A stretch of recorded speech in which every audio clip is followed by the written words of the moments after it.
যুক্তরাষ্ট্রের সঙ্গে আলোচনা সদিচ্ছা আছে কিন্তু বিশ্বাস নেই বললেন ইরানের স্পিকার। আন্তর্জাতিক ডেস্ক। যুক্তরাষ্ট্রের সঙ্গে যুদ্ধবিরতি ও অন্যান্য গুরুত্বপূর্ণ ইস্যুতে আলোচনা করতে পাকিস্তানে পৌঁছেছে ইরানের একটি উচ্চ পর্যায়ের প্রতিনিধি দল। তবে আলোচনা শুরুর আগেই যুক্তরাষ্ট্রের প্রতি গভীর অনাস্থা প্রকাশ করেছেন ইরানের প্রধান আলোচক ও পার্লামেন্টের স্পিকার মোহাম্মদ বাকের গালিবাফ।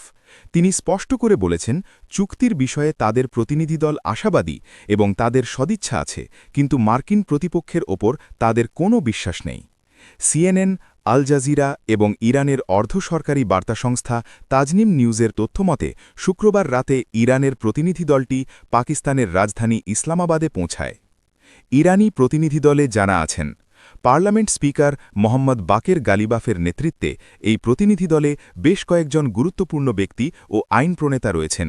তারা হলেন আব্বাস আরাগচি, পররাষ্ট্রমন্ত্রী, মোহাম্মদ বাকের জোলকাদার, সুপ্রিম ন্যাশনাল কাউন্সিলের সেক্রেটারি, আলী আকবর আহমদিয়ান, ডিফেন্স কাউন্সিলের সেক্রেটারি, আব্দুল নাসির হেম্মাতি, কেন্দ্রীয় ব্যাংকের গভর্নর।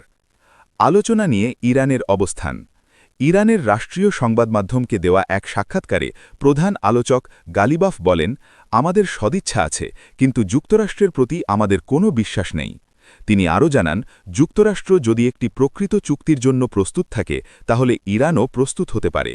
অতীত অভিজ্ঞতার কথা উল্লেখ করে তিনি বলেন, দুর্ভাগ্যজনকভাবে আমেরিকানদের সঙ্গে আমাদের আলোচনার অভিজ্ঞতা সব সময় ব্যর্থতা এবং প্রতিশ্রুতির লঙ্ঘনের মধ্য দিয়ে শেষ হয়েছে।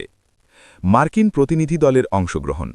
এদিকে ইরানের সঙ্গে এই গুরুত্বপূর্ণ আলোচনায় অংশ নিতে এরই মধ্যে পাকিস্তানের উদ্দেশ্যে রওনা দিয়েছেন যুক্তরাষ্ট্রের প্রতিনিধিরা। মার্কিন এই প্রতিনিধি দলের নেতৃত্ব দিচ্ছেন যুক্তরাষ্ট্রের ভাইস প্রেসিডেন্ট জে.ডি. ভ্যান্স। তার সঙ্গে এই আলোচনায় আরও অংশ নেবেন প্রেসিডেন্ট ডোনাল্ড ট্রাম্পের বিশেষ দূত স্টিভ উইটকফ এবং ট্রাম্পের জামাতা জারেড কুশনার। দীর্ঘদিনের বৈরিতা ও আস্থার সংকটে মাঝে দুই দেশের শীর্ষ পর্যায়ের এই বৈঠক থেকে শেষ পর্যন্ত কী ফলাফল বেরিয়ে আসে সেদিকেই নজর রাখছে আন্তর্জাতিক মহল।